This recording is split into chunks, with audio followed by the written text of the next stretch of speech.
Hi guys, it's me again, Real Talk MS, and I just honestly last night I was sleeping or trying to, and I realized that I really couldn't, and I wanted to talk about another symptom of this crazy disease we call multiple sclerosis. Um, fear, fear. With this disease, it causes a lot of fear. Not the fear of like going on a roller coaster or watching a scary movie or going to a haunted house. It's the fear of what happens next. It's the fear of when you have one small symptom, how long you're going to have that one until it progresses into something a lot more serious.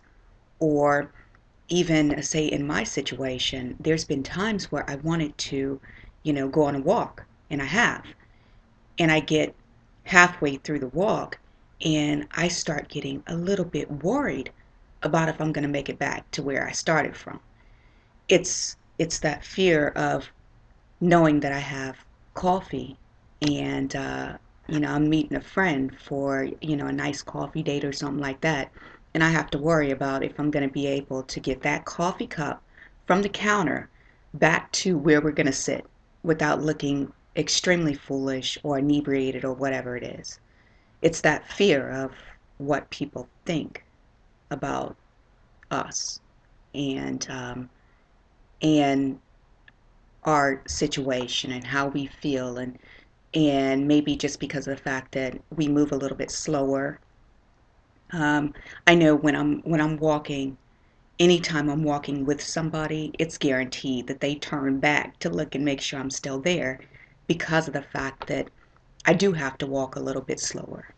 And it's one of those things that not just that, but even the scarier moments, those moments where you're you're sitting there and then you have that tingling, that numbness, the migraines, the MS hugs, all that stuff, and not knowing what's next.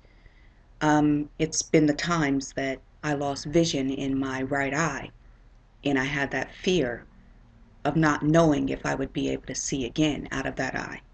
It's that fear of having major piercing and buzzing in your ear and not knowing if you're going to lose more hearing due to what you're going through.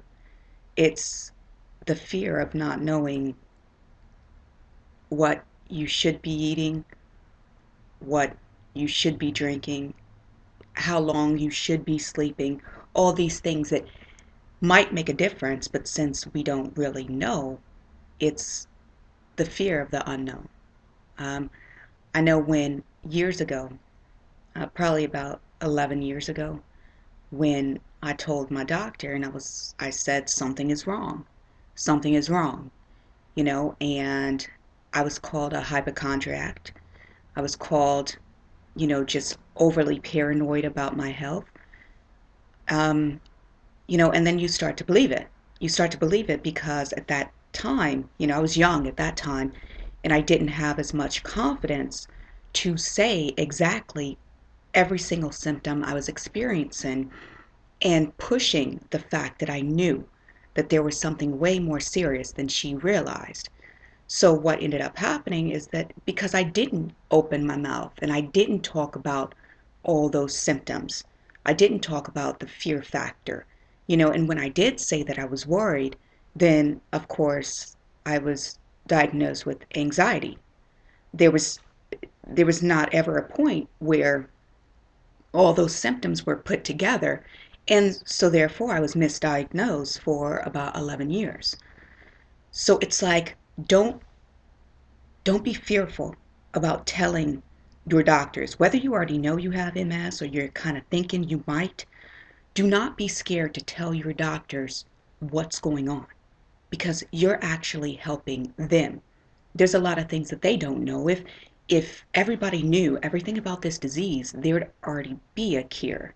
But since there's not, it's clear that there's so many question marks. There's so many unknown parts to this disease.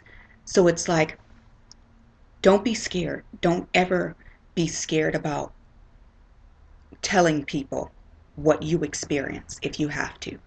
And also, I know it's that fear of also when you're going to bed and you might be with a partner, and whereas they might be in a deep sleep and it might be easy for them, you have the fear before you go to sleep that you might end up tossing and turning all night because you have to go into 60 different positions just to get one where the MS symptoms are not as active. A lot of times they're still there. They might be, MS might be quiet for a second, but that doesn't mean that within a half an hour, when you're asleep or your partner's asleep, then all of a sudden you get one of those, piercing feelings in your legs. One of the tingling starts up, and you have to move. And when you have to do that, then you worry. You worry about waking up the person and the partner who's next to you, the whoever that is, the love of your life, who um, a lot of times would be supportive if they understood what you are going through.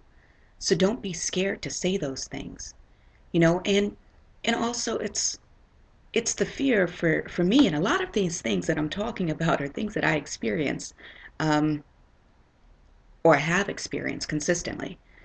Even walking up the stairs, you know, okay, cool, you know, I can walk up the stairs, but I think to myself, crap, I gotta walk back down those same stairs, and that means that if you're with a group of people, it might look, at least for me, it might look a little bit embarrassing, because before in life you could just, automatic, your body goes on autopilot and just gets you from the top of the stairs back down to the bottom.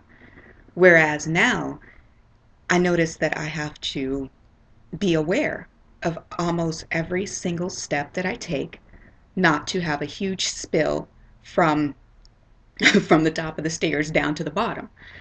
So it's like, you know, this is what that's what I mean by fear. That's what it's what I mean by the fact that all those things that for maybe, somebody who doesn't have the disease or the normal crowd of people, um, it's easy, it's mindless, it's um, you know, who I mean, really, who has to struggle to worry about walking down a flight of stairs? I mean, this is something that you learn in childhood, but for us, sometimes it's not as easy.